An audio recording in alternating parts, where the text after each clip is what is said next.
Let's talk about The Imaginary.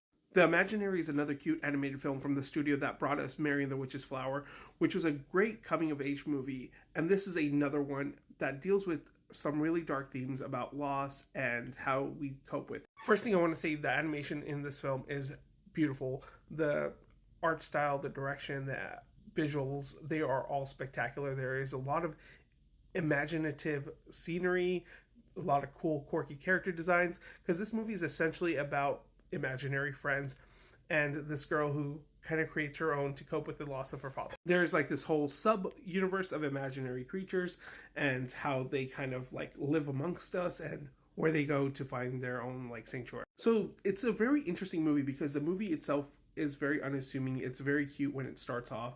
There's a lot of cool like slice of life moments in the beginning, but then it becomes a very deep movie. The film starts dealing with loss and how we cope with depression and grief, and also how sometimes we try to take on more responsibility than we're capable of, especially as a child.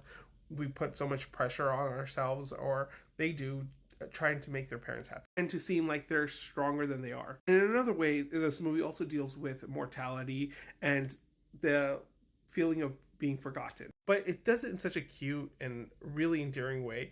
There are some really cool moments in this film that they play around with the animation, and there are some really touching moments in this film that had me choked up.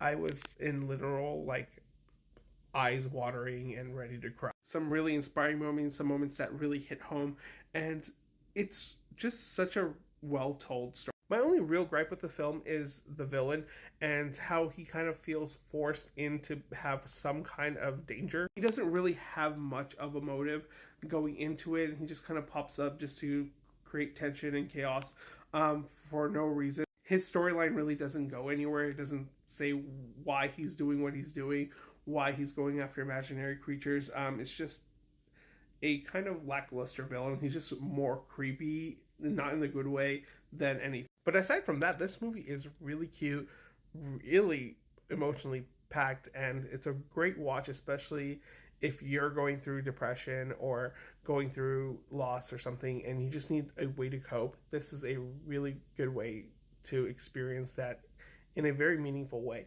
Like I said, there are these moments with the villain that kind of do bog the story down. I wish he wasn't really in it, or if he was, there was more to him.